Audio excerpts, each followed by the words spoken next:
Ito kasi, ano nangyari sa'yo? Bakit ka ano? Aksidente po. Oo, 17 years old. Ang kaso niya yan, mababasa mo rito.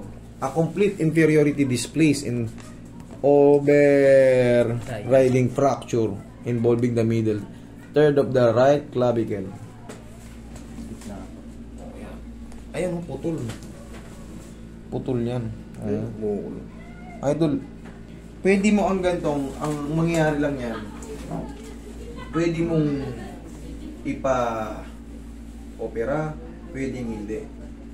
Kasi, pag bago pa yan, normal lang yan na makakaramdam ka ng awit, ngalay, kirot-kirot. Normal lang yan kasi may fracture. Kasi hihintayin pa yan mag-heal. Pero kung gusto mong ipa-opera, mas maganda. Kasi yan, pagka may putol ka na, katulad yan, complete to, putol talaga yan. Pag nakabuhat ka ng mabigat sa kanan, tsaka pag na maglaro ka ng volleyball, pag in-spike mo yan, magka-crushing yan. Ganito kasi tsura ng club. Ayan ito ang clavicle.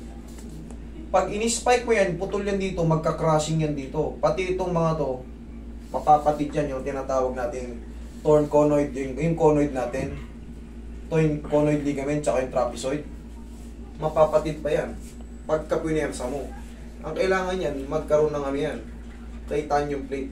Bata ka pa, mas mabilis nang gagaling, mga 2 months, magaling ka na. Pwede kang makapag-sports. Kasi pagka yan, hinayaan mo putol, pwede naman paghilumin yan, pero mababawasan ka ng puwersa sa kanan. Kanan ka ba, kaliwa? Kanan po. O yun ang problema. Hindi mo, yung 100% possible na 75% lang yung puwersa mo dyan. Kasi gaganon yan, pag binuot mo to rito, lulutang yan. Siyempre, binigyan mo ng bigat dito, gaganon yun. Ang magagawa ko lang dyan, yan. Massage ko rin dito, para kahit paano, guminhawa ka. Pero yung hindi yan matitrip dito. Complete fracture. Tandaan nyo, pag may complete fracture kayo, pinaka-the best nyan, kunti lang naman babayaran nito pag sa may malalapitan ka ron.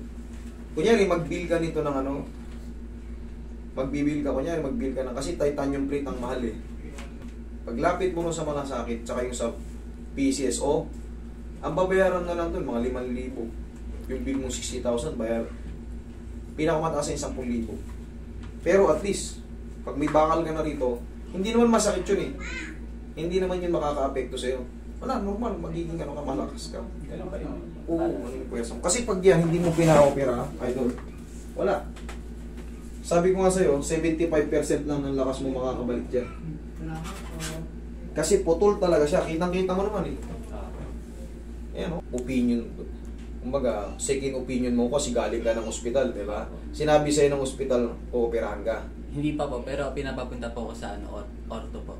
Yun, sa orthopedic. Orthopedic, doon ang orthopedic, doon ka talaga pupunta. Pero, huwag ka matakot sa babayaran doon. Kasi may ron. May malalapitan ka ron, yung malasakit tsaka PCSO. Magbibil ka na lang dyan ng mga kayang-kaya nyo na yun. Mas maganda. Bata ka pa marami ka pang sasagupain, may future ka pa sa mga Saglit lang yan, ilang buwan lang yan. Kailangan to makabit to. Kasi lutang na lutang Hindi siya crack lang ng basta-basta crack lang na gano'n. Talagang gumanyan Okay? Sige tol. Yan lang may tulong ko muna sa'yo. Bag mo. Huwag mo munang lagyan dyan. Dito ko magbag. Lumaladlag din Oo. Lumaladlag dyan.